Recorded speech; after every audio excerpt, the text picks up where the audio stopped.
Hey guys, my name is Robert Joseph Strada III. Today I'm going to give you my perspective on why I believe we need to get more women in sales and why they all should be in sales. I've worked with Cardone's elite sales team. They've taught me everything I know. I bought more $10,000 coaching sales programs than I could ever think of. I've done door-to-door for solar, roofing.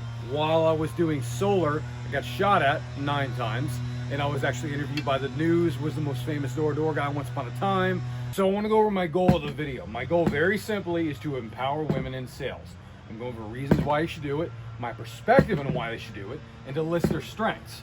If that is my only goal, if I do not relay that message, that means I failed, and I failed at my job in this video. Okay, so we're going to dive right into it. Number 1, independence. Sales pays on performance. That's it. It doesn't pay based on favoritism, politics, gender, etc. It pays on your ability to produce. Number 2, women simply have an unfair advantage with rapport building. A male prospect is more likely to stay on the phone with a female salesman and to give him more context on your situation, and more context equals more closes. And a female prospect is going to be more comfortable giving information and also answering questions to a female salesman. And again, more context equals more closes. Number 3, women are going to outperform men in emotional intelligence. Another great book for the guys out there that suck at emotional intelligence like me, you got to read Blount's book, EQ. I want to read this directly. EQ is the #1 predictor of sales success.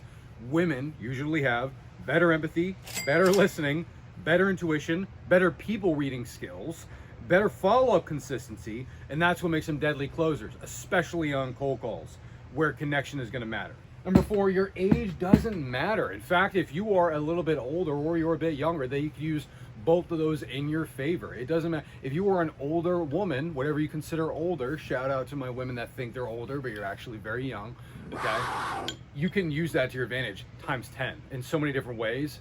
And if you're younger, at the end of the day, if you're doing a call, they don't need to see your face. If they hear your voice, again, go back to number 2, you're gonna have an unfair advantage of rapport building. They're gonna stay on the phone with you a little bit longer. Number 5, women bring a different powerful energy to a sales team. That's patience, nuance, emotional awareness, and they have a long-term customer relationship mindset. Number 6, the whole sales team will have your back. I know a lot of women, they're like, oh, I don't know, I'm gonna enter a high testosterone environment with all these guys. And look, I understand I'm a guy waving a baseball bat on a video talking about sales, like I get it. But at the end of the day, when we had a woman and we had 2 women and then 3 women on the sales team, when it was 1 woman with 20 guys, like, we had her back. Like, we were like, high five. Hey, that person hung up on you? Good job. Like, we got it. We're happy you're here. You took that demo, like, good freaking job. Like, we're building you up. There was 1 woman at Cardone's office, which her name is Jamie. She knows exactly who she is. She was like the little sister of everybody, and like we all like took care of her and like made sure that if she had a bad call, it's like, hey, do you need a 5-minute walk? Go get a walk. Do you need a coffee? Like, it's okay. I understand it's not lunchtime. Go get a coffee. Go get a water. You know, take a breather. It's okay. Like, we all have your back. Number 7 is that sales builds unshakable confidence. It's the same for anybody, same for a guy.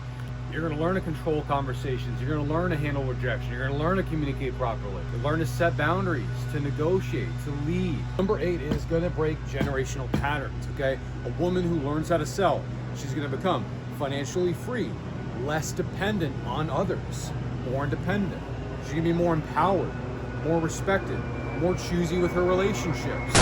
And number 9 is that a woman in sales is going to build up and inspire the next generation. At the end of the day, if somebody sees a woman and she is closing and she is leading and she is making her financial dreams a reality, it inspires and breaks a stereotype, and the next generation can come in and fill that gap. Like, you are you are a leader. You're a leader of leaders. Like, that is what you're doing. I hope I just showed my tattoo. I was like, I don't know. Things to be cautious of, though. You have an insecure spouse. So you have a guy and you're making more money than him. Guess what? He's probably going to be a little bit insecure. Number 2 is do not tolerate disrespect. At the end of the day, like, number 1, the sales team is going to have your back. The guys, it's just a fact of nature is that people are going to flirt with you. It's just the way that the world is. It's just the way that humans are. It has nothing to do with sales. It has nothing to do with the corporate environment. It has nothing to do with the product you're selling. It's just guys just flirt with women. It's an unfortunate reality. It doesn't matter where you go. There is a time when it is extremely disrespectful, and a way that people go about it is really creepy and freaking weird. First of all, the sales team should not be flirting with you at all, obviously. If it happens, you go to your sales manager, you let them know what you want. Hey, I want this person fired. I want them to be talked to. It's making me uncomfortable.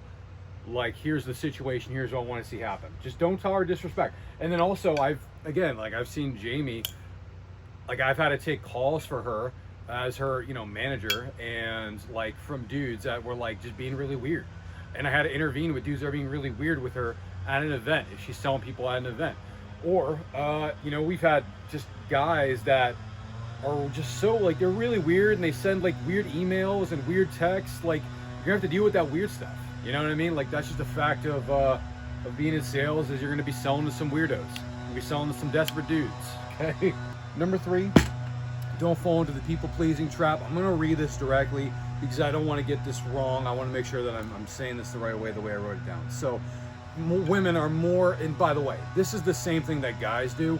I'm just saying that women are going to be more prone to it, and I'm trying to prepare you. So women are more socially conditioned to avoid conflict, soften their tone, apologize too much, over-explain, downplay their prices. Again, guys obviously do this too, and that's going to kill deals. So we need to remember, okay? Silence is power. State your price cleanly. Don't justify the value. Don't overtalk.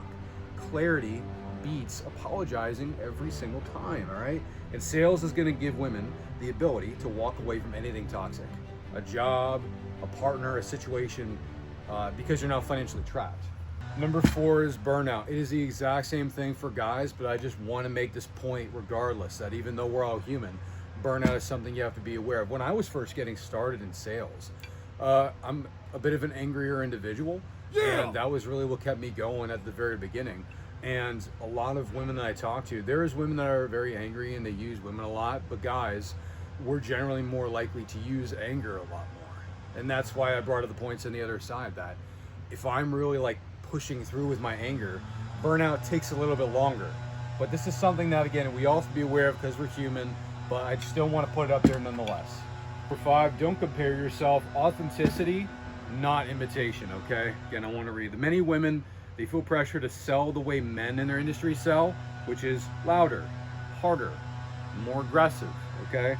But the truth is that the most successful women in sales, they win because they stay authentic to their own strengths.